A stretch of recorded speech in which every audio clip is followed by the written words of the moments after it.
Before 1959, Tibet was an independent nation. The People's Republic of China invaded it in early 1959 in the name of liberation and social paradise. Since that time, over 1.2 million out of 6 million Tibetans have been killed.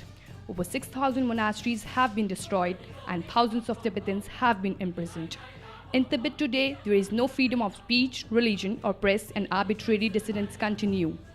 The Dalai Lama, then Tibet's political and spiritual leader, flee to India in 1959 along with thousands of people and so started their new life in exile.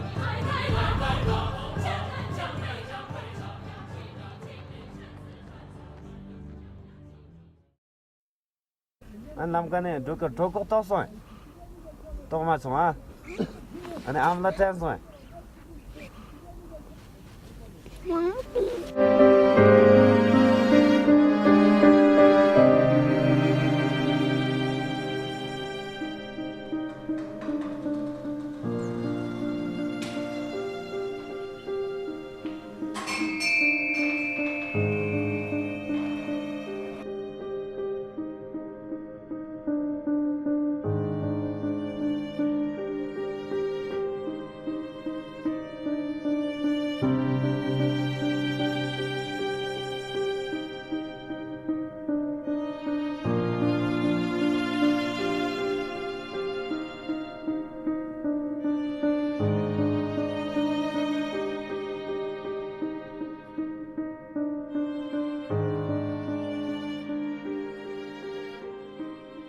I was born in Tibet in 1989 in the capital city of Tibet, Lhasa, and I came to India at the age of 8.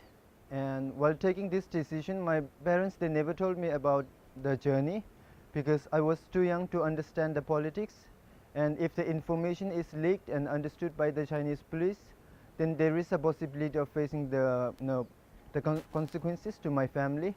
So that's why they never told me about the journey to India. And the Tibetans inside Tibet, they fully trust to the Dalai Lama. They fully trust, and they don't have the worry to send their children in India, even if they don't have any relatives in India, because they knew that the Dalai Lama is there to take care of their children. So that is the reason why they are sending the children in India without hesitation. The majority of the journey done by the Tibetans who are fleeing from Tibet is during the winter time, because that time the temperature in Tibet is going under the minus. So that's why the security guard, the border security guard, they barely come out to check whether they are Tibetans who are fleeing from Tibet to India or not. So that's why they are taking that advantages to reach in India. And I also took my journey during the winter time, and the journey was last for exact 12 days till I reached at Nepal. I was 7 years old when I started my journey with my sister, and I have, with us, we have other 4 adults, and one of them is my uncle. So yeah, the journey was very difficult, and I think it's almost same for all the Tibetans who escaped from Tibet.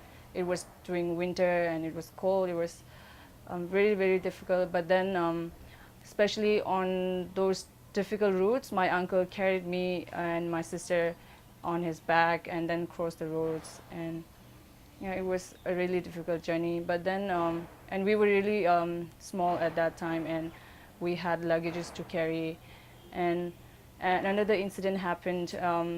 One of the 4 adults, one of them got lost, and we had a hard time looking for him, and then me and my sister were left alone for a few hours so that my uncle could go and search for that person. So it was scary, as well as I don't know how to describe it, but I never tend to forget it even now. We, the 27 people who are fleeing together in India, the main mountain we cross is the Nambala mountain, where the Tibetan people who are trying to flee in 2008 were shot like animal by the Chinese border police. And the dangerous that we crossed while we were traveling this mountain, as I told you in the beginning, we used to cross at the night time. So at night time, it is very dangerous to cross the mountain, because we have to go from the edge of the mountain, and if there is no possibility of being alive.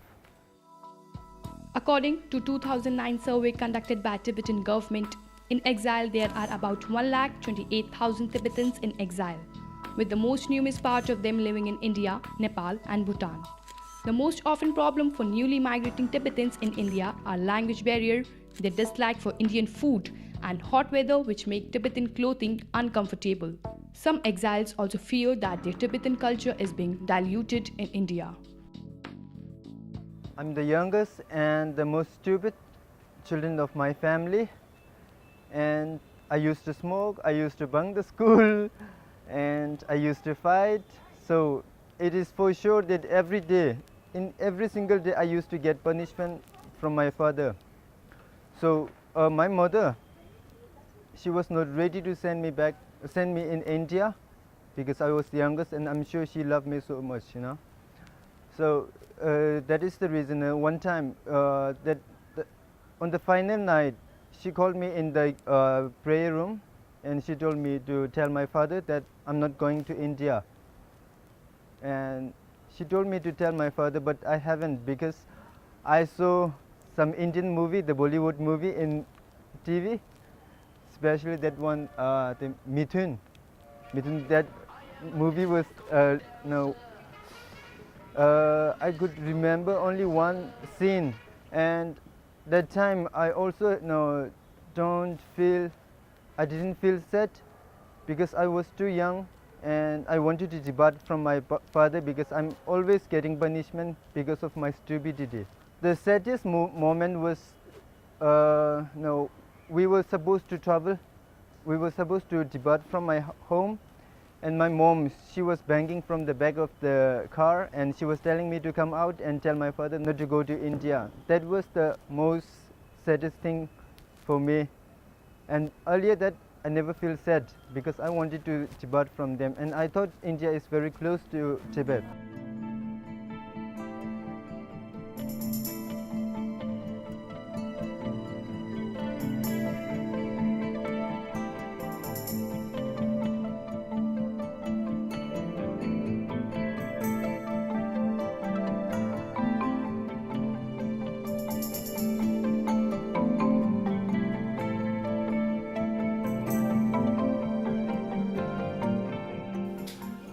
The Tibet was occupied by the Chinese in 1959. Since 1959, Tibetan refugees coming from China to India the main purpose of coming here is for education and refugee status. So while coming here from 1959 up to 1980, there are many Tibetans who are coming here, for those people who have been settled here in India. From 1980, the Chinese government really restricted, and the people coming from China under the occupation of Tibet are becoming very less. So the few people who are coming from here, they are facing many problems on the way.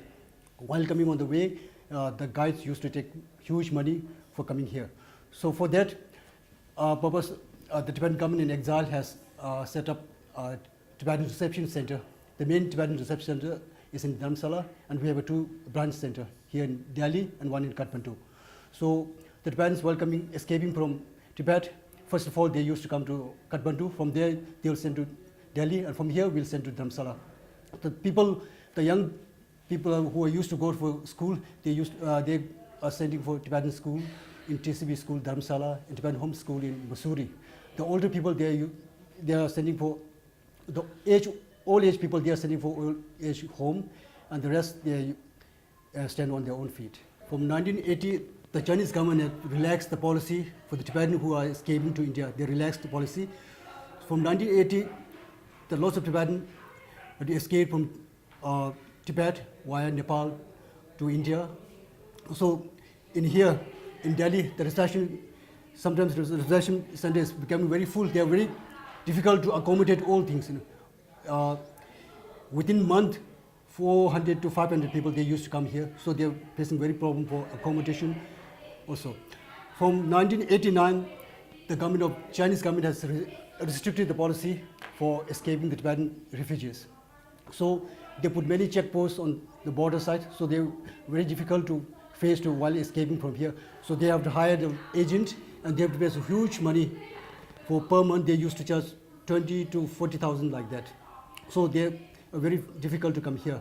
So again from 2009, they are very restricted, and so these days very few people are used to come here. They have put huge amount. For one people here used to put Indian 1 lakh something rupees. So they can't afford to pay the money, so they have to hire from their friends, relatives, and all these things. While coming from Nepal, the exiled Tibetan government has met all transportation charges, accommodation, all these things. From here, we are sent to Dharamsala. From Dharamsala, there's Tibetan Reception Center. Our head office is there. From there, the younger generation who are going to join the school, they used to send to school, and the others who are going to monastery, they send to South India for monastery. And old age people, they used to the old age home.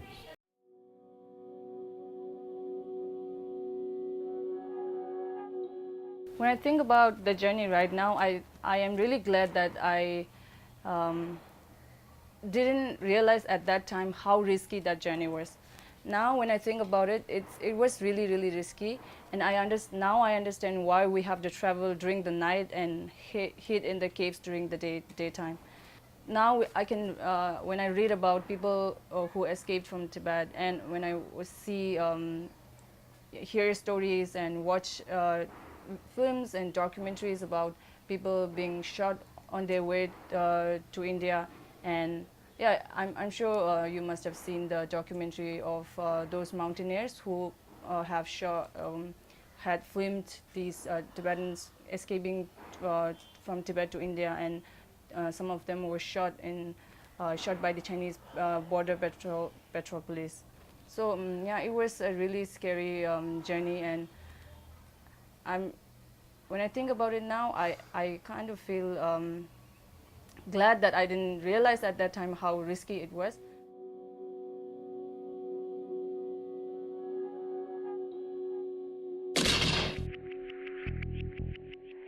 I went to 3 different schools, and they're all branches of a larger organization called TCV. TCV is a charitable organization. It was run by the 2 sisters of His Holiness the Dalai Lama, and it has now, I think, 8 or 9 branches all over India, and 1 or 2 in Nepal also.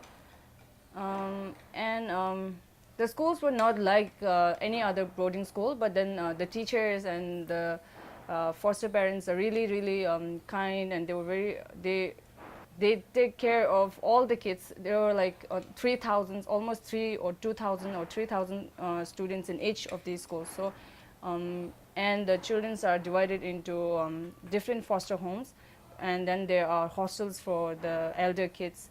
And so one of the I would call it a sad memory.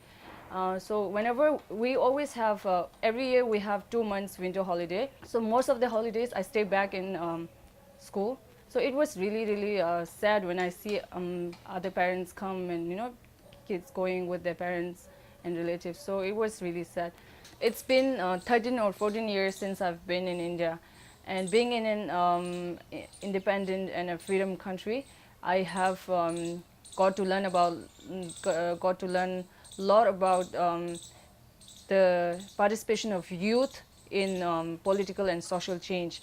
And I strongly believe that the government and government should invest in youth, and because youth, the role of youth in social and political change, bringing social and political change has been been the forefront of so many reforms in the world.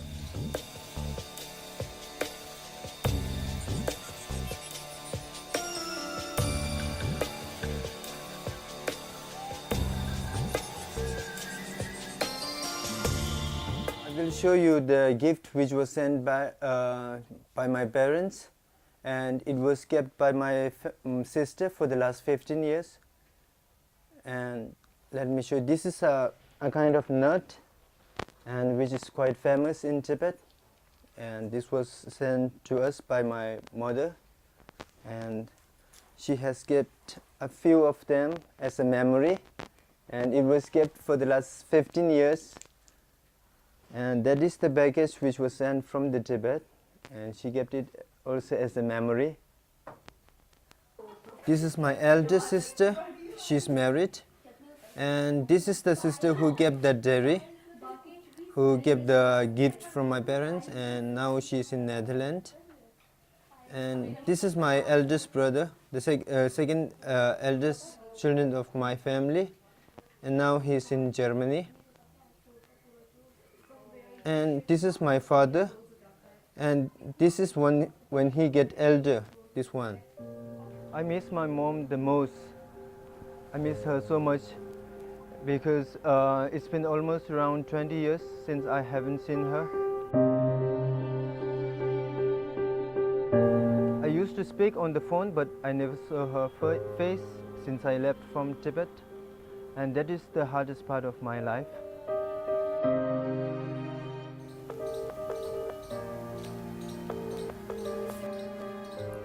So, Ama, What do you miss most about Tibet? Basically, of course, I miss my parents, and then the friends I live with, and then the environment, that the huge grassland and the flowers that I live with. I miss my memories with my grandmother.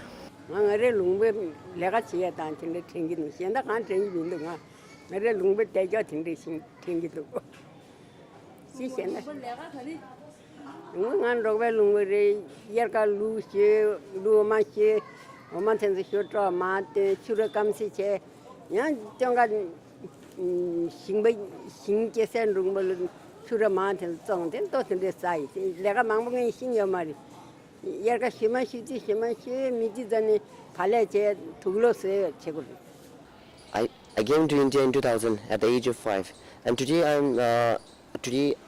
when I look back, it seems like I have spent only 1/4 of my life in Tibet with my parents. So when I think about what I miss most about Tibet, and I miss my home, and we have a nation but we freedom, which I missed most. Every daily life I long for the freedom. And second thing, I miss the warmth of the home.